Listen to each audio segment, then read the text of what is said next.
Добрый вечер, дорогие телезрители. 29 июня у нас на календаре, суббота, день выходной, но чувство, как будто это будний день, поскольку жизнь в Якутске бурлит, кипит, и не только потому, что мы сегодня отмечаем самый важный праздник у нас в республике Исэх, а потому что идут состязания 8-х спортивных игр «Дети Азии».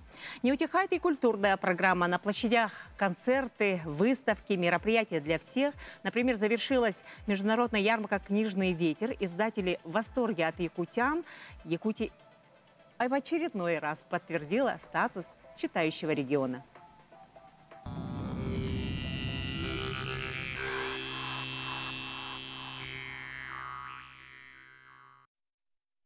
Стартовавшие в Якутии игры «Дети Азии» в 2024 году станут самым крупным детским турниром в мире, заявил глава Якутии Айсен Николаев на встрече с руководителями команд-участников.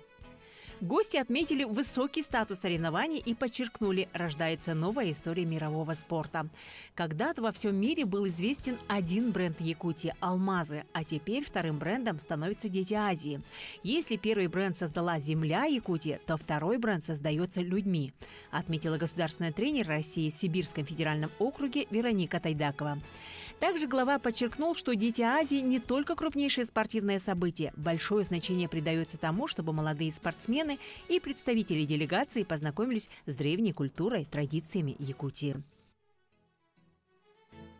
На арене Государственного цирка Якутии состоялось торжественное открытие 7-го международного циркового фестиваля «Мамонтенок-2024». Фестиваль собрал более 50 участников из Беларуси, Казахстана, Таджикистана, Китая, Вьетнама, Монголии и России, Москвы, Перми, Курганской области, Бурятии и Якутии.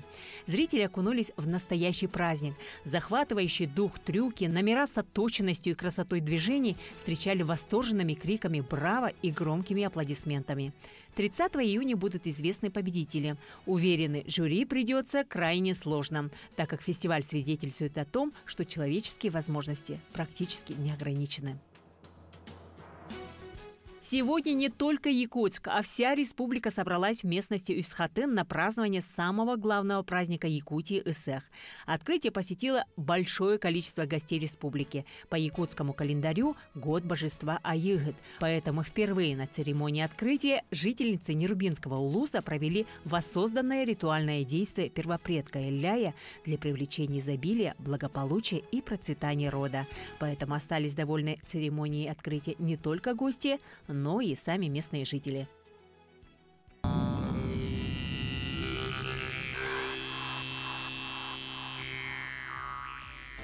Для многих «Дети Азии» в новинку. Кто-то в первый раз выходит состязаться, кто-то в первый раз узнает, в чем заключается работа волонтера, а для отдельных ребят очень волнительно было выйти на большую сцену.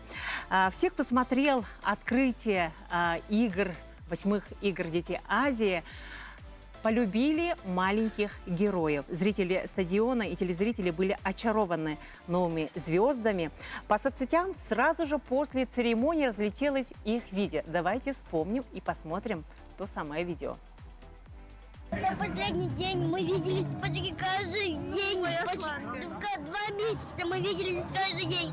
Но сейчас, на данный момент, мы все распадаемся. Как распадаетесь? У вас есть номер телефона, 21 век, да, ВКонтакте, можете встретиться. Да, но живые встречи более-менее лучше. Ну да, конечно. Давай скажем пару слов ребятам, которые будут принимать активное участие сейчас будут выступать. Да, они же будут защищать честь республики. Это ты только вот желаю. Старт, а помимо этого они будут еще соревноваться. Каждый будет свой город защищать, да? И что ты им желаешь? Я желаю вам большого успеха. Не подведите нашу республику. Я надеюсь на вас. Вы спортсмены Якутии, вы самые лучшие.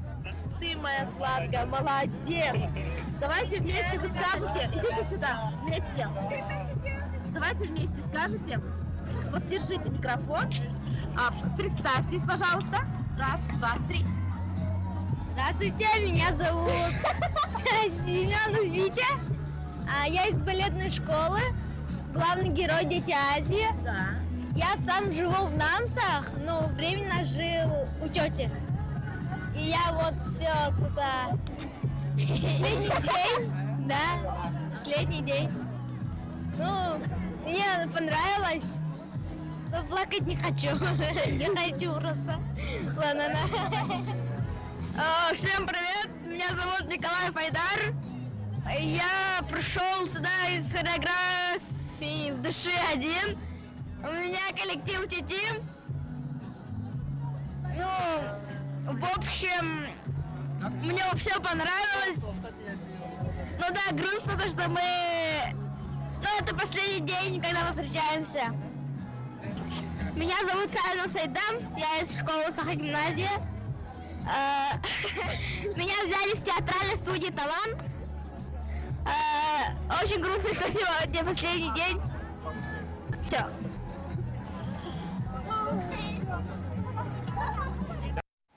И у меня сегодня в гостях звезды церемонии открытия игр. Честно говоря, мне было очень сложно сосредоточиться в начале моего эфира, потому что эти ребята сидели здесь, да, и все время улыбались, смеялись, и вот это принесли вот эту атмосферу радости, детства, красоты. Я очень рада вас видеть. Давайте познакомиться. Вас так много, но я очень постараюсь, да. У нас первое это Байшева Ихсана, дальше Семенов Виктор, чье мы выступление сейчас слушали, Портягина Самана, которая исполнила прекрасную песню на ивенском языке, Артемий Юрьев, дальше Снытко Вероника, да, которая очаровала соцсеть, Николаев Айдар, да, и Савинов Сайдам. Сайдана мы, конечно, знаем, он играл у нас и в сериале, и озвучивает мультфильмы.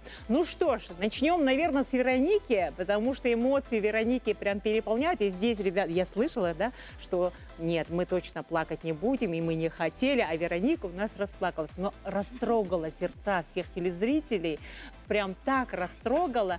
Тебе было действительно сложно расстаться со всеми? Да, мне действительно было сложно, потому что мы почти 3 месяца виделись каждый божий день. И это была как одна большая семья. 3 месяца вы репетировали? Почти. Почти, да. Я разговаривала с вашим режиссером Изабеллой, и она сказала, что вы прям репетировали как взрослые ответственные люди. Ни разу не опаздывала, очень ответственно подходили. И очень тепло она отзывается о каждом из вас. Вот сейчас сама она тоже сказала, да, что очень не хватает ее на репетиции. Да, я вот участвую на церемонии закрытия Дети Азии, и когда нам представили хореографов других, я сразу задалась вопросом, а где же Изабелла Андреевна? Очень как-то грустно без нее. Ребята, ну вы действительно взяли вот эту очень важную миссию, не только сыграть свои роли, да, но и передать вот эту всю атмосферу праздника детства. Какой был самый вот этот сложный момент в вашей репетиционной программе? Финальный? Для меня был финальный танец, потому что там комбинации очень достаточно сложные. Для меня запись диалогов, это все заняло, наверное, месяц. Даже Потому что больше. мы очень много перезаписывали, и там добавляли еще новые диалоги. Ну это же колоссальный опыт, да? Теперь ты уже знаешь, как записывать. Для меня было самое сложное это репетиции, и самый сложный это финальный танец. Я раньше другие танцы не понимал, а после того, как появился финальный танец, мне все, я смог, а финальный танец это больная тема. Вот.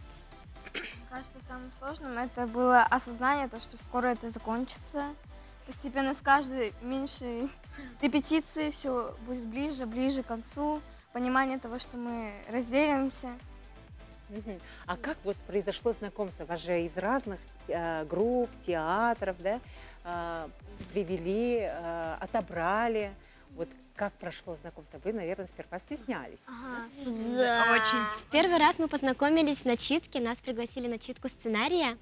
Я помню, как мы сидели, вот 7 ребят, режиссер, ассистенты, и мы все сидим, молчим, смотрим друг на друга. И еще это жестко по отдельности от друг друга. Да, мы так далеко конце. сидели. Такие, говорить, не говорить, а если я скажу, а вдруг им не понравится? А потом вот читки шли, репетиции шли, и уже я там начала подкалывать, типа вот так сижу. И постепенно так мы начали общаться. Но вы продолжаете сейчас общаться? Да. Конечно. Конечно. Ну вот как раз сейчас корреспондент сказала, да, есть мессенджеры, телефон есть, Да. можно созваниваться. Ну вот столько трудностей вместе прошли, столько всего одолели, и после этого грех не продолжить общение. Да. Прекрасно. Ну вот я в предварительной беседе с ребятами, мы тут хохотали, да, общались, я говорю, вы будущей республики, да, составляющая будущей культурной элита. И что мне Вероника сказала? Мы уже звезды. Здорово. Но вы сейчас работаете, ну практически трудитесь, да, в каждой своем коллективе. Над чем сейчас работаете? Сейчас на данный момент у нас каникулы летние, мы осенью начинаем. А так мы 1 июня выступали при театре юного зрителя, детская музыкальная театральная студия Тускул. Мы показывали спектакль «12 месяцев», там, где я была канцлером. Ну, типа правой рукой королевы. Наверное, скоро станешь актрисой. Ну, может быть, я ее уже. Может быть, вообще актриса. Хорошо. Остальные? Ну, я отдыхаю, конечно. Это логично. Ну, у меня вообще сейчас ничего нет, я просто, ну, тоже отдыхаю. Летние каникулы. Вот, например, мой танцевальный ансамбль «Бриллианты Якутии». Мы сейчас все вместе активно готовимся уже к церемонии закрытия данного мероприятия. Мы там будем танцевать. Ну, Шамана, ну вообще, вот каждый из вас исполнил песню, да? Была исполнена песня на русском, на якутском, на эвенкийском, да? И для тебя это было сложно, да? Учить новый язык, учить новую песню. Какие слова ты узнала? К примеру, я узнала такую фразу «Миневе терес боконо омкат», что означает «Вы нас не догоните никогда». Эта фраза была использована в самом начале театрализованного представления. Я ее выкрикивала, и поэтому я очень надолго ее запомнила. Но ее поменяли же, конечно. Да. На русском. Ага, хорошо. Есть ваши мечты еще? О какой сцене вы мечтаете? Где вы хотите выступить?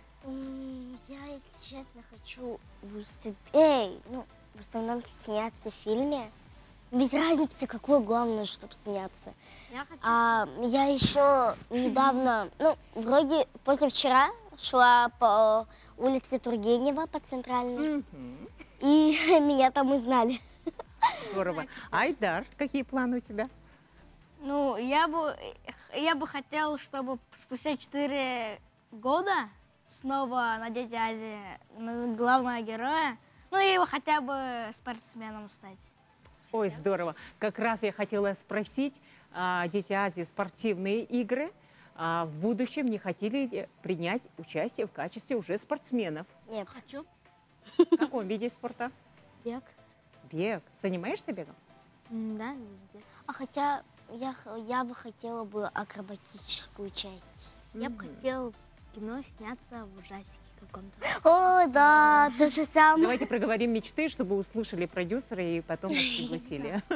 Да, говорит. Я мечтаю сняться на огромном телевидении. Который прям вообще по всему городу, без разницы где, по всей стране. В ужастике вообще жестко. Ага. Я тоже. Там мясорубку прокрутить. Ребят, я очень рада и уверена, мои телезрители тоже очень рады видеть вас, да, получить ваши эмоции, вот заряд энергии, я прям чувствую. Я хочу подарить от имени нашей компании, у нас открылся новый телеканал, называется «Току», где показываются мультфильмы на русском, на якутском и на языке коренных малочисленных народов. Моя сестра смотрит. Да. Моя сестра. Тоже маленькая. Ой, Ну, как, вот уже у нас тоже. ой, как здорово. И мы хотим подарить вот такие подарочки. Да? Сайдам у нас работает как раз-таки в озвучке. И я очень надеюсь, что каждый из вас тоже будет работать в дублировании мультфильма. Но мы просто так вас не отпустим. Мы очень хотим попросить, да, чтобы Айдар и Сайдам нам спели вот эту прекрасную песню, которую вы подарили на церемонии открытия игр. Приглашаю вас на импровизированную сцену. Конечно, это не стадион Туйма, да? Но, тем не менее, зрителей очень много.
Что ж, дорогие телезрители, мы продолжаем наш вечерний эфир. И я верю действительно, что эти ребята – будущая творческая элита республики. И, возможно, мы их действительно увидим на большом экране. О кинобуме в Якутии не устают писать все федеральные средства массовой информации. Вчера на открытии кинофестиваля глава республики Айсен Николаев сказал, что Якутия произвела больше фильмов в России, чем другие регионы. Конечно, не включая Москву и Санкт-Петербург. Более подробно об открытии расскажет моя коллега Катерина Винокурова.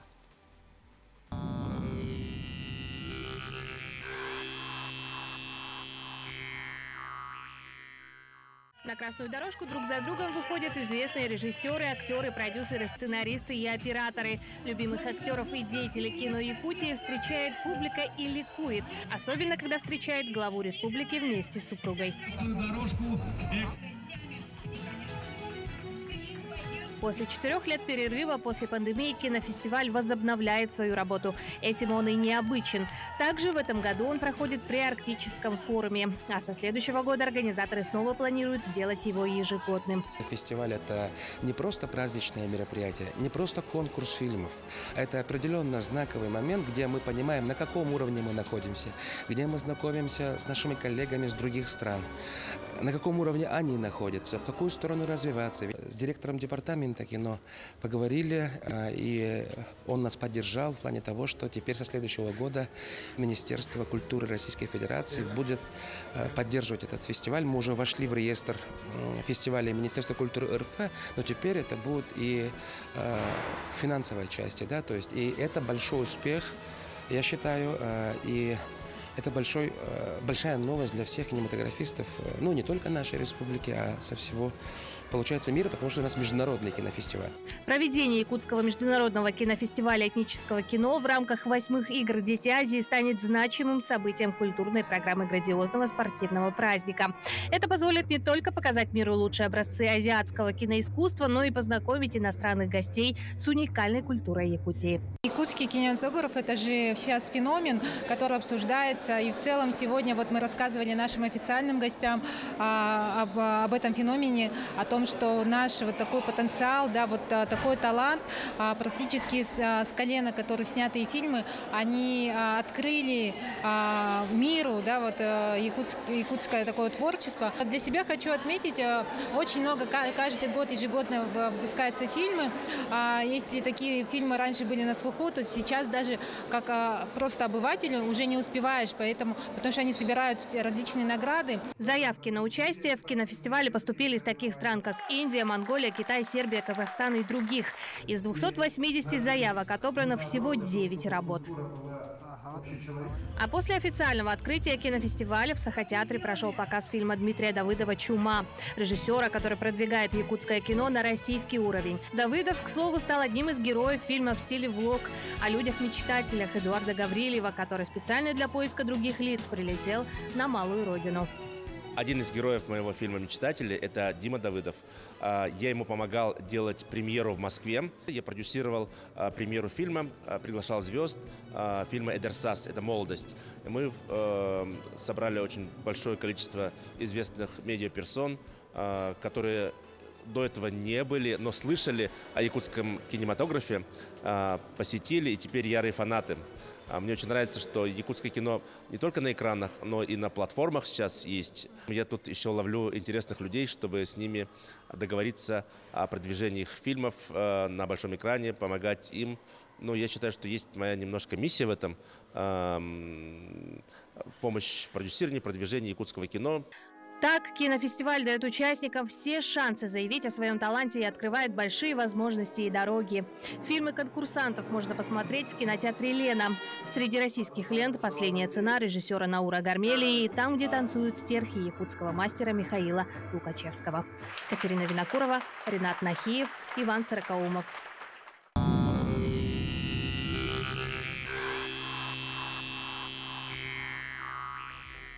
Добрый вечер. Мы продолжаем наш вечерний эфир. Вчера на красной дорожке гости фестиваля особенно тепло встречали артистов фильма Михаила Лукачевского «Там, где танцуют стерхи». У меня сегодня в гостях сопродюсер фильма «Там, где танцуют стерхи» Семен Аманата. Семен, я очень рада вас видеть. Добрый вечер. Добрый вечер. Семен, сразу давайте отбросим вот эти все сомнения. Все думают, что фильм, операторскую работу выполнял ты. Кто оператор?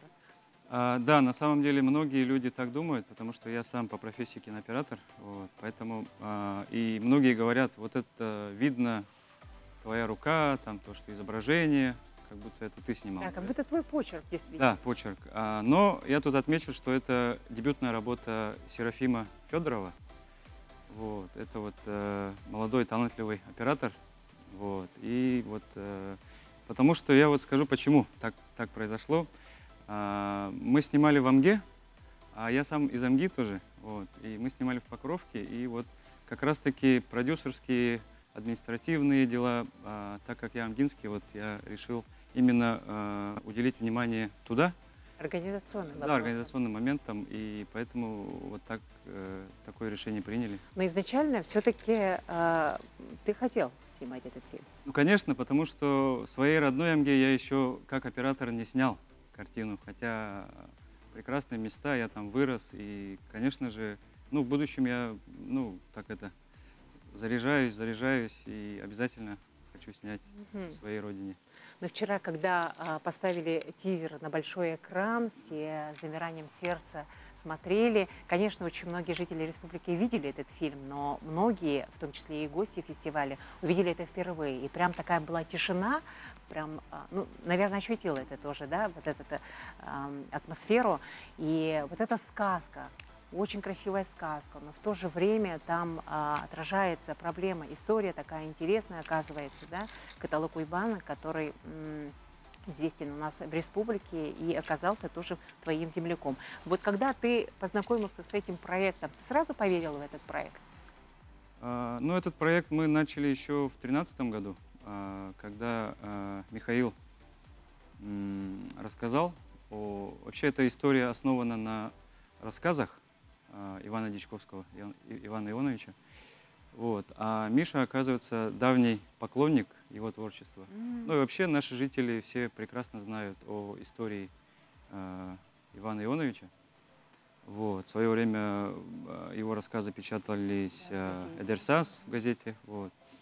И вот он с таким интересом мне рассказал его историю, а я говорю, так это же мой земляк. Вот. И все вот так закрутилось, завертелось, был написан сценарий при участии Любовь Борисовой и, конечно же, Алексея Амбросьева-младшего. Вот. И он вот, получилось, что вот 2 года назад при поддержке, опять же, Минкульта, вот, мы сняли этот фильм. Ну вот сейчас как раз мы видим кадры, это в родной Амге, ты все организовал. Ну, каково выполнять другую миссию, другую роль, другие задачи решать? Ну, конечно, может быть, для кого-то это сложно, но так как, как говорят, я у себя был дома, и родные стены помогают, говорят же, да, вот. И также и мне было очень легко, и вот хочется отметить население самой Амги, и мы снимали в селе Покровка. Вот. Также участвовали практически все жители, вот. И даже домашние животные и так далее, вот. Костюмы, реквизит, это все вот благодаря этот фильм сделали, я считаю, жители. Любой якутский фильм, по-моему, охотно поддерживается жителями республики, поэтому и процветает у нас действительно якутский кинематограф и становится все лучше и лучше. Семен, давай расскажем об актерах, об актерском составе, потому как вы благодаря этому продукту получили гран-при, да, с чем я вас поздравляю. И Миша Слепцов тоже получил премию, да, спецприз за лучшую мужскую роль. 10-летний школьник из села Чакыр Амгинского района. Это прям удивительно, то, что без опыта он получил вот такую престижную... Да, на самом деле, если говорить про актерскую группу, то основные роли отца, это вот у нас Нюргун Бечеген, который ранее всем известен по фильму «Тыгындархан». Вот, это вот такой с характером отец. Мать у нас Нюргуяна Шадрина, актриса Сахатеатра. Вот. И также у нас Зоя Попова сыграла, тоже актриса Сахатеатра, бабушку из деревни. Вот. А вот состав из детей, на самом деле в этом фильме присутствует много детей. Вот. Там и 2-е роли, и 3-е роли. Вот. Поэтому там была проделана большая работа. И тут хочется отметить Антона Батакова, режиссера театра юного зрителя. Вот. То есть они с Михаилом разработали такой план, что недели 3 сделали такой лагерь, актерский лагерь, где с разных уголков республики и с разных улусов пригласили детей, да, которые хотят сниматься в кино. И вот такой лагерь мы провели как раз-таки в Амге перед съемками. Упростили задачу. Ну, с одной стороны... Или такое небольшое обучение, да? Конечно, конечно, потому что ребята-то без опыта. Вот. И был такой кинолагерь. В итоге отобрали вот на главную роль и на второстепенные роли братьев. Вот оттуда ребят. И Миша Слепцов, да, он из Чакыра. Он, кстати, получается, Иван Ионович Каталук-Уйбан тоже из Чакыра. Вообще, эта история, вот его семья там произошла, скажем так. И вот так получилось, совпало, что Миша Слепцов тоже житель села Чакыр, Амги. Вот. И действительно, все отмечают, все, кто смотрел фильм, то, что очень искренняя актерская работа. И хочется отметить тут то, что Михаил в данное время режиссер со спецпоказами по городам России. Вот. И там полные аншлаги, хотя мы этого, как-то, возможно, и не ожидали, но зрительский интерес, оказывается, присутствует. Большой, да. Да, и это тоже нас как-то, радует. Но фильм очень украшает компьютерная графика. Придает вот эту сказочность, и она очень реалистичная. Кто работал над этим? Поскольку вот как раз-таки из-за компьютерной графики у нас сроки производства увеличились. Вот, и получилось мы около 2 лет только вот постпродакшн делали этот фильм. Над компьютерной графикой работали 3 команды. Это вот команда Евгения Осипова, Николай Туди и Гуляев. Тоже Федор. Известные имена Да, в своей известные. сфере, да? Далее у нас заканчивали анимацию, уже делали анимационная студия «Тундра», вот, тоже известная своими сейчас анимационными Да, и успехами. фильмами. Да. И всем этим в итоге руководил так называемый супервайзер этого всего CG, компьютерной графики, это вот Павел Адамов. Есть такой тоже очень редкий, но очень важный, нужный специалист, который все это довел до ума, до финала. И в итоге вот все получилось у нас. Это все ребята, то есть наши местные, что тоже очень радует. Хотя мы изначально как-то скептически относились. Думали, смогут, не смогут. Но в итоге получилось, и это тоже радует, то, что это наши ребята. Вот, определенный опыт получили. Семен, я еще хочу поблагодарить, потому что в прокат фильм вышел в апреле, да, насколько мне известно. И это очень похвально, поскольку очень многие создатели фильмов сразу начинают прогонять по фестивалям и в прокат не пускают. Вы порадовали, подарили жителям республики вот такой подарок. Когда выйдет в российский прокат, насколько мне известно, были какие-то спецпоказы в Москве, да, но по России в прокат когда выйдет? Сейчас, получается, идут спецпоказы по кинотеатрам. Это в основном люди, любители кино, которые вот ходят, оценивают наше кино. А также вот хочу отметить то, что и выделить то, что с 4 июля мы выходим на российский прокат по всем большим городам России. Здорово. Вот. И, пользуясь случаем, хотел бы вот обратиться к нашим землякам, которые живут вне республики, в разных городах нашей страны. Вот. То, что сходите в наше кино, посмотрите на свою родину, потому что история простая, понятная, о жизни, о любви, об отношении матери, отношении к отцу, то есть семейные ценности присутствуют, и мне кажется, будет интересно очень посмотреть. Спасибо большое, Семен, за то, что пришли, уделили время, да, в рамках кинофестиваля, конечно, это сложно. Мы хотим, сегодня у нас СССР, поэтому хотим подарить тебе вот такой колокольчик с логотипом компании. С праздником. Дорогие телезрители, мы действительно хочу сказать, что на этом кинофестивале будет 2 фильма от России, и это 2 фильма якутских кинорежиссеров Сергея Потапова «Король лир» и Михаила Лукачевского, о фильме, о котором мы сейчас говорили. Так что я бы хотела, конечно, пригласить завтра на презентацию фильма, но, говорят, билеты раскупили.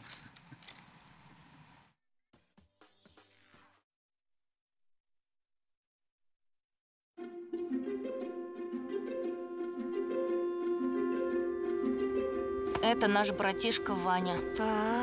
А он что, не ходит? Он же не сможет с нами в догонялки бегать. Смотри, вот так нужно ходить. Раз хочешь ходить, будем тренироваться. Ма, я что, вообще никогда не смогу ходить? Это зависит только от тебя. Пообещай себе, я обязательно буду ходить. Нужно все время пытаться. Звезда, упади! Звезда, упади! Звезда, упади! Ты же инвалид! Ты ведь никогда в жизни не сможешь ходить! Ваня!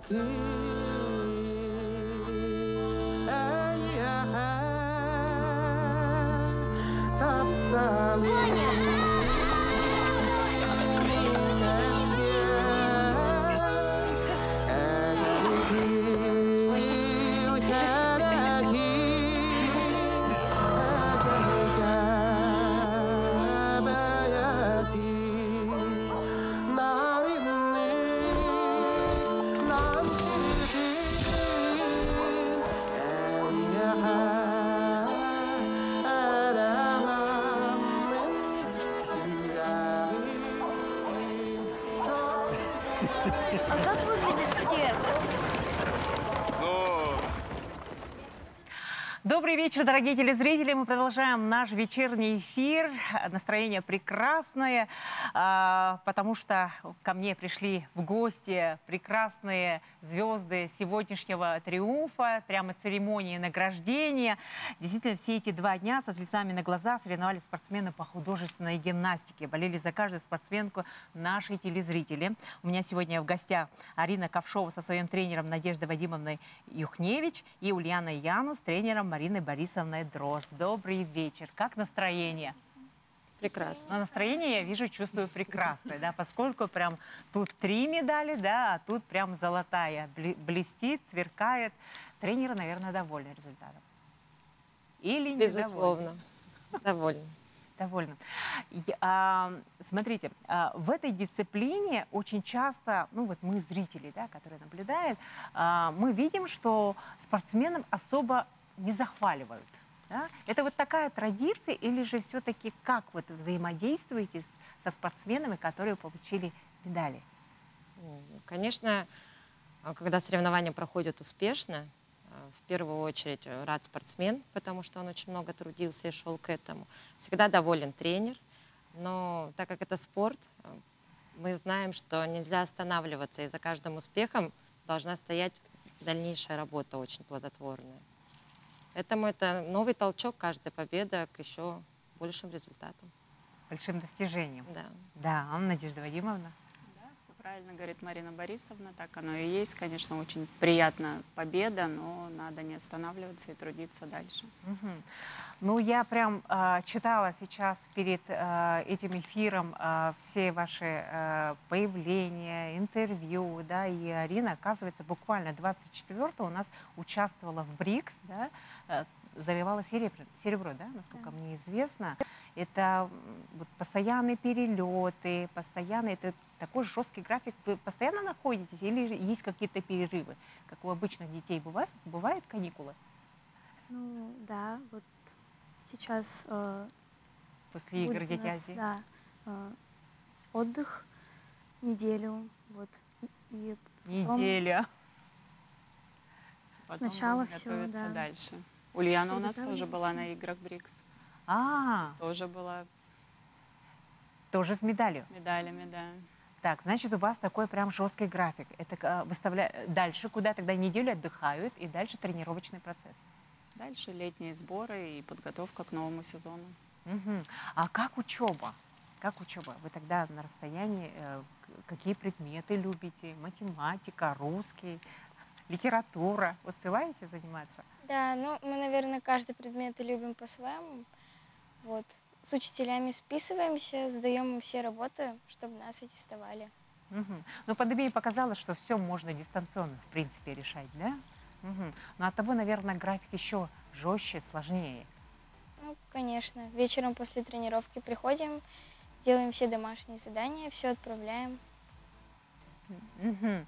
Вот как раз мы сейчас видим прекрасные кадры выступления Ульяны Янус, да? Очень красивые костюмы. И ну, сама художественная гимнастика очень красивый вид спорта. Прям грациозное движение, такая пластика. Все, вот даже люди, которые не разбираются, с удовольствием идут, чтобы насладиться вот этой красотой. Но за этим стоит очень сложная работа. Ежечасный труд, да, ежедневный. Это жесткий график. Это нужно быть постоянно красивыми, подтянутыми. Костюмы, как отбираются? Это с тренерами согласовывается вот это все? Конечно. За тем, чтобы картинка была красивая, нужно очень много трудиться, чтобы получилось и смотрелось все очень хорошо. Также костюмы, естественно, они подбираются под музыку, под образ, то есть должно все соответствовать. Вот как раз мы сейчас посмотрим кадры Арины, церемонии награждения. Выступление, да. Я читала, Арина, что у тебя какая-то авторская техника, и каждый раз, когда ты выполняешь, ты получаешь дополнительный балл, Да, да? есть определенный элемент, который я одна пока что делаю, вот, и мне добавляют за него баллы. А этот элемент могут выучить другие спортсмены, тоже адаптировать и исполнить? Да, они тоже могут, но эти элементы в наших российских правилах, они не распространяются на международные. Это тренеры, вы смотрите, получаете, с каждым спортсменом отрабатываете, что можно сделать, и вы придумываете что-то другое, новое, которое невозможно будет повторить, или как? Ну, конечно, хотелось бы какие-то изюминки найти, чтобы другие не могли повторить. Где и как вдохновляются тренеры? Вот всегда было интересно узнать. Это вы постоянно насмотренность, музыку подбираете. Это же тоже творческая работа отчасти. Процесс, он никогда не останавливается. С каждой гимнасткой, независимо от ее возраста или уровня. И, конечно, чем выше уровень, мы смотрим на международный. У нас в России очень большая конкуренция. И, конечно, хочется выделяться. Поэтому тренер в непрерывном идет поиски, и спортсменка тоже. Потому что все, что мы пытаемся вставить, это тоже зависит от нее. Пойдет она на такие сложные элементы или сложную какую-то работу предметом интересная, потому что это все равно риск на выступлении. И когда у них получается, то, конечно, работа, значит, не зря прошла. Всегда довольна. А спортсмены могут добавлять что-то свое, либо, ну, допустим, я хочу вот костюм зеленого цвета, может быть такое, или вольностей никаких? Ну, мы предлагаем тренерам, вот, а тренер уже решит, поможет, как будет лучше. Но мы прислушиваемся обязательно, без этого не получится, да. Чтобы нравилось и спортсмену, и тренеру, это должно быть воедино, тогда будет все хорошо. Но спорт — это все равно же постоянные вот эти болевые ощущения и так далее. Как вот маленьких, юных спортсменок они восстанавливаются? Как идет восстановление? Ну, самое главное, конечно, когда они приезжают домой. Потому что любой выезд на соревнования — это определенный стресс для них. И самое главное — дом. Ну, а дальше уже те восстановительные процедуры, которые делает каждый спортсмен. Массаж, отдых, баня, плавание. Ну, в зависимости от того, какой у нас сейчас режим подготовки. Соревновательный, тренировочный. Ну и самое главное, дома стены помогают, родители восстановиться еще эмоционально. Девочки, вы успели познакомиться с кем-то, поскольку любые соревнования — это еще и общение, и дружба, или все-таки очень строгие тренеры? Мы, конечно же, со всеми девочками дружим. Вот, когда приезжают новые девочки из других стран, которых мы еще не видели, мы, конечно же, общаемся, знакомимся. Вот. Но вы, наверное, в своей дисциплине лучше все равно знаете, да, кто с какой программой выступит. Наверное, тренеры все отсматриваете, да? Ну и мы знаем, и спортсменки знают. Конечно, это же интересно в первую очередь. А здесь, в играх «Дети Азии», были все знакомые спортсмены?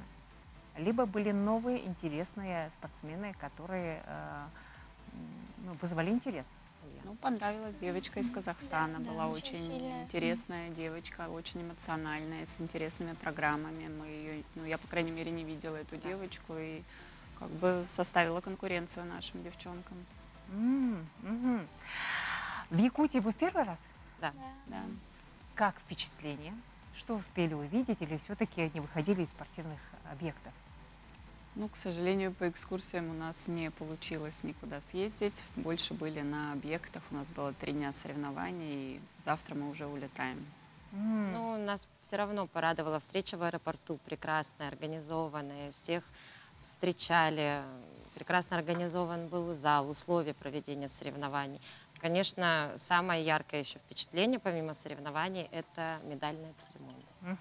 Спасибо большое, наши дорогие гости, за то, что поделились вот этими эмоциями, посвятили нас свою победу. Я вижу, что вы очень довольны и счастливы. И от нашего компании мы хотим подарить вам сосуд изобилия, вот этот чаран, чтобы год у вас был победоносный, чтобы было очень много медалей и очень много побед.